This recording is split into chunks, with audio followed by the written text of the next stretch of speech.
Hi friends, welcome to Somu competitive guidance. APSP DCL నుంచి మనకి notification అనేటువంటిది రిలీజ్ అవ్వడం జరిగింది అనమాట అండి.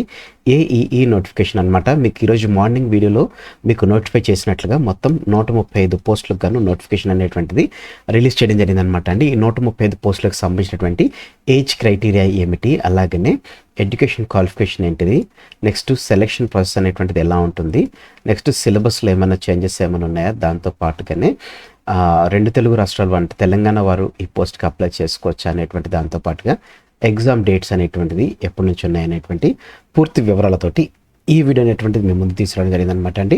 సో ఫ్రెండ్స్, ఇక మనం ఏమాత్రం లేట్ చేయకుండా కంటెంట్లోకి మనం వెళ్ళిపోదాం. మొట్టమొదటిగా మనం చూసుకున్నట్లయితే కనుక మనకి మొత్తం 135 పోస్టులు అనేటువంటిది ఏపీఎస్పీడీసీఎల్ నుంచి మనకి రిలీజ్ అవ్వడం జరిగింది అనమాట అండి. సో ఇందులో లోకల్ అండ్ నాన్ లోకల్ అనమాట అండి. ఎలక్ట్రికల్ విభాగంలో చూసుకున్నట్లయితే కనుక 125 పోస్టులు, 118 వచ్చేసి 118 వచ్చేసి లోకల్, 5% 6 పోస్టులు వచ్చేసి నాన్ లోకల్ కిందకి రావడం జరిగింది అనమాట. ఒకటి బ్యాక్లాగ్ పోస్ట్ ఇవ్వడం జరిగింది అనమాట అండి. నెక్స్ట్ సివిల్ కేటగిరీలో చూసుకున్నట్లయితే కనుక 6 పోస్టులు, 5 లోకలు, 1 నాన్ లోకల్ అనమాట. టెలికాంలో చూసుకున్నట్లయితే కనుక 4 పోస్టుల్లో 3 లోకలు, 1 నాన్ లోకల్ అనమాట అండి. సో ఇప్పుడు ఈ పోస్టులకు సంబంధించినటువంటి కేటగిరీల వైజ్గా బ్రేకప్ వేకెన్సీస్ అనేటువంటి ఇప్పుడు మనం చూద్దాం అనమాట అండి. సో ఇక్కడ మనం చూసుకున్నట్లయితే కనుక బ్రేకప్ వేకెన్సీస్ కేటగిరీల వైజ్ ఎలక్ట్రికల్ డిపార్ట్మెంట్లో చూసుకున్నట్లయితే కనుక మొత్తం మనకు ఉన్నటువంటి 125 పోస్టులకు కానీ చూసుకున్నట్లయితే కనుక 51 పోస్టులు వచ్చేసి ఓసీకి, ఓసీ ఈడబ్ల్యూఎస్లో 12 పోస్టులు, ఎస్సీ గ్రూప్ 1కి 1, ఎస్సీ గ్రూప్ 2కి 1, ఎస్సీ గ్రూప్ 3కి 10, ఎస్టీకి 8, బీసీఏకి 9, బీసీబీకి 12, బీసీసీకి 1, బీసీడీకి 8, బీసీఈకి 5, ఓసీడబ్ల్యూకి 1 పోస్ట్ అనేటువంటిది వేయడం జరిగింది అనమాట అండి. సివిల్ విభాగంలో మనం చూసుకున్నట్లయితే కనుక సివిల్ విభాగంలో మొత్తం మనకి 6 పోస్టులు గాను మనం చూసుకున్నట్లయితే కనుక ఓసీకి 4 పోస్టులు, ఎస్సీ గ్రూప్ 1కి 1 పోస్టు, బీసీఏకి 1 పోస్ట్ అనేటువంటిది వేయడం జరిగింది. నెక్స్ట్ టెలికాం విభాగంలో మనం చూసుకున్నట్లయితే కనుక మొత్తం 4 పోస్టులు కాను ఓసీ 2 పోస్టులు, ఎస్సీ గ్రూప్ 1 1 పోస్టు, బీసీఏకి 1 పోస్ట్ ఇవ్వడం జరిగింది అనమాట అండి. సో ఈ రకంగా మనం చూసుకున్నట్లయితే కనుక మొత్తం 135 పోస్టులు మనం చూసుకున్నట్లయితే కనుక ఇందులో ఓసీకి వచ్చేసి 57, OC EWS 12, SC group 1 3, SC group 2 7, SC group 3 10, ఎస్టీకి వచ్చేసి 8, బీసీఏకి వచ్చి 11, బీసీబీకి వచ్చి 12, బీసీసీకి వచ్చేసి 1, బీసీడీకి వచ్చి 8, బీసీఈకి వచ్చి 5, ఓసీలో డబ్ల్యూకి వచ్చేసి 1 పోస్ట్ అనేటువంటిది ఇవ్వడం జరిగింది అనమాట అండి. సో ఈ రకంగా మొత్తం మనకి 135 పోస్టులు ఎలక్ట్రికల్ విభాగంలోను, అలాగనే టెలికమ్యూనికేషన్ విభాగంలోను, సివిల్ విభాగంలో మనకి కేటగిరీల వైజ్గా మీకు ఈ ఇన్ఫర్మేషన్ అనేటువంటిది మీకు పొందుపరచడం జరిగింది అనమాట అండి. ఇప్పుడు మనం మిగతా వివరాల్లోకి మనం వెళ్ళిపోదాం అనమాట అండి. ఈ పోస్టులకు సంబంధించినటువంటి ఎలిజిబిలిటీ అనేటువంటిది మనం చూసుకున్నట్లయితే కనుక 18 సంవత్సరాల లోపల ఉన్నటువంటి వారు ఈ పోస్ట్కి అప్లై చేసుకోకూడదు. 42 ఇయర్స్ పైబడినటువంటి వాళ్ళు అప్లై చేసుకోకూడదు. అయితే ఎస్సీ ఎస్టీ బీసీ ఈడబ్ల్యూఎస్ క్యాండిడేట్లు చూసుకున్నట్లయితే కనుక మినిమం వచ్చేసి 47 ఇయర్స్ అనేటువంటిది ఏజ్ రిలాక్సేషన్ అనేటువంటిది వర్తించడం జరుగుతుంది అనమాట అండి. పర్సన్ విత్ డిజబిలిటీస్ ఉన్నట్టు చేసినట్లయితే కనుక 52 ఇయర్స్ అనేటువంటిది రిలాక్సేషన్ అనేటువంటిది వర్తిస్తున్నట్లుగా తెలపడం జరిగింది అనమాట అండి. ఎడ్యుకేషన్ క్వాలిఫికేషన్ అనమాట అండి. అసిస్టెంట్ ఎగ్జిక్యూటివ్ ఇంజనీర్ ఎలక్ట్రికల్ విభాగాన్ని చూసుకున్నట్లయితే కనుక ఎవరైతే ఎలక్ట్రికల్ విభాగంలో గ్రాడ్యుయేట్ డిగ్రీ పొందినటువంటి వారు ఈ పోస్ట్కి అప్లై చేసుకోవచ్చు అనమాట అండి. సేమ్ టెలికామ్ కూడా సివిల్ కూడా ఈ పోస్ట్కి అప్లై చేసుకోవచ్చు అనమాట అండి. అయితే గుర్తుపెట్టుకోండి, లాస్ట్ ఇయర్ అంటే ఫైనల్ ఇయర్ చదువుతున్నటువంటి వారు, లేకపోతే ఫైనల్ ఇయర్ ఎగ్జామ్ రాసి రిజల్ట్స్ గురించి వెయిట్ చేస్తున్న వారు ఈ పోస్ట్కి అప్లై చేసుకోవాలని చాలా మంది నోటిఫికేషన్ వచ్చినప్పుడు ఇటువంటి కామెంట్స్ అనేటువంటి చేస్తారనమాట అండి. చూడండి, the candidate must be fully qualified for the post applied in position of all certificates as on the last date prescribed in the notification for submission of online application. అంటే last date of online submission date ఎప్పుడైతే ఉందో ఆ date కల్లా మీ దగ్గర certificates అన్నీ ఉండాలి అని చెప్పేసి అంటున్నాడు. అంటే మీరు ఒకవేళ ఫైనల్ ఇయర్ రాసి సర్టిఫికేట్స్ అనేటువంటిది మీకు ఆ టైం కల్లా రాకపోయినట్లయితే కనుక మీరు ఈ పోస్ట్కి అప్లై చేసుకోవడానికి ఛాన్స్ లేదు అని చెప్పేసి ఇక్కడ మనకి మెన్షన్ అనేటువంటి చేయడం జరిగింది అనమాట అండి. సో మినిమం క్వాలిఫైయింగ్ మార్క్స్ అనేటువంటిది ఇస్తారు.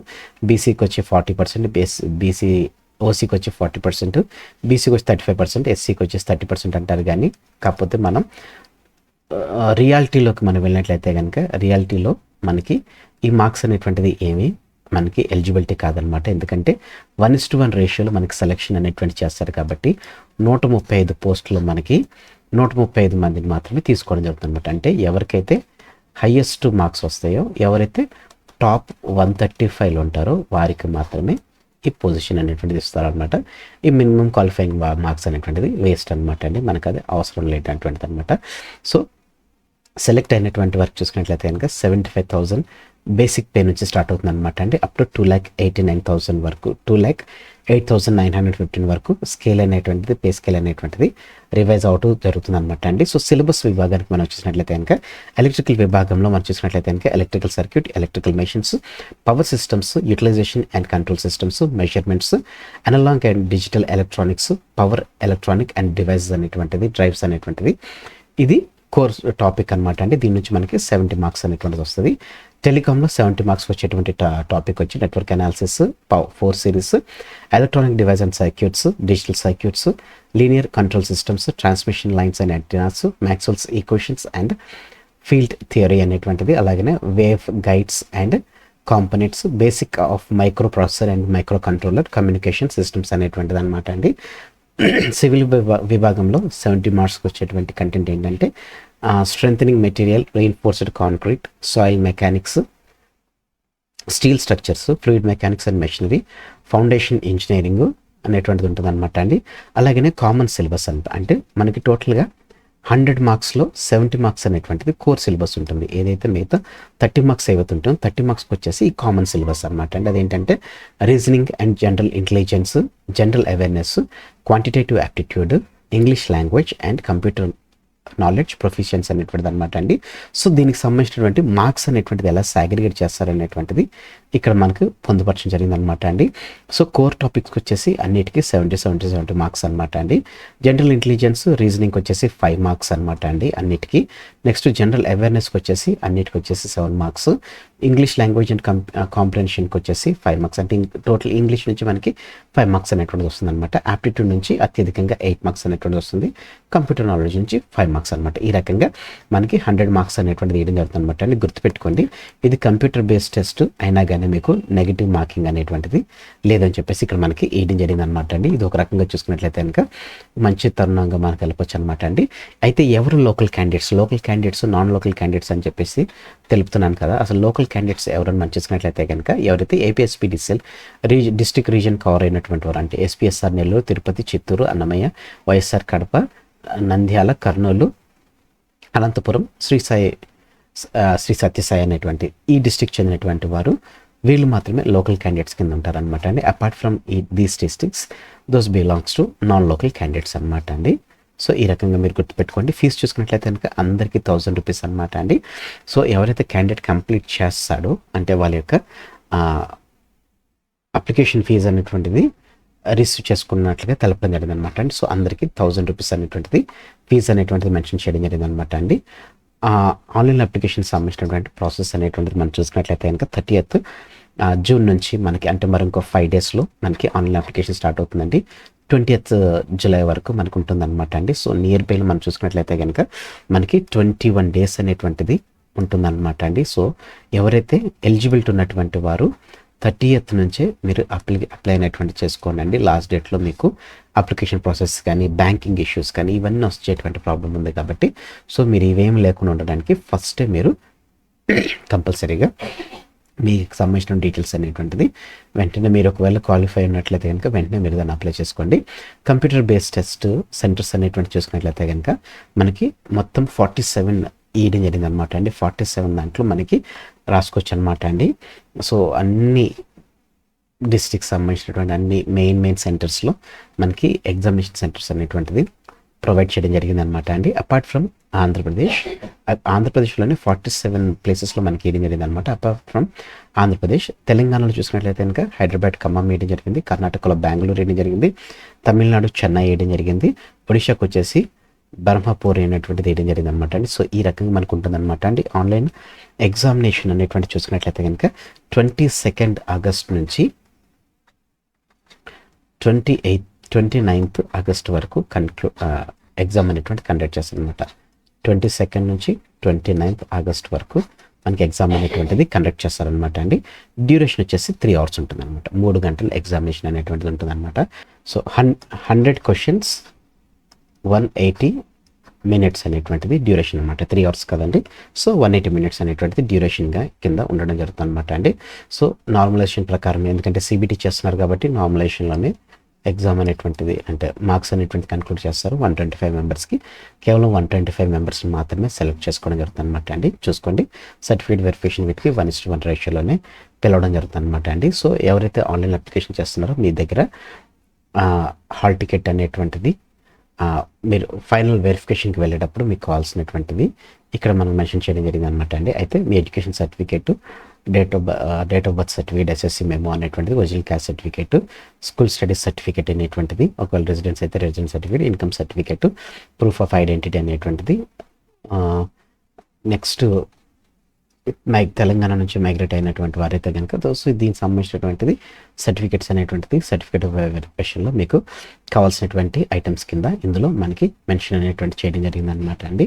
సో ట్రైనింగ్ పీరియడ్ అనేటువంటిది ఉంది. ట్రైనింగ్ పీరియడ్ అయిపోయిన తర్వాత మిమ్మల్ని డైరెక్ట్గా అసిస్టెంట్ ఎగ్జిక్యూటివ్ ఇంజనీర్ కింద మీరు తీసుకోవడం జరుగుతుంది అనమాట అండి. సో ఈ మీకు ఆన్లైన్ అప్లికేషన్లో మీకు ఏ విధమైనటువంటి డౌట్ ఉన్నా కానీ హెల్ప్ డెస్క్ అనేటువంటిది ప్రొవైడ్ చేయడం జరిగింది అనమాట అంటే ఏపీఎస్పీడీసీఎల్లో.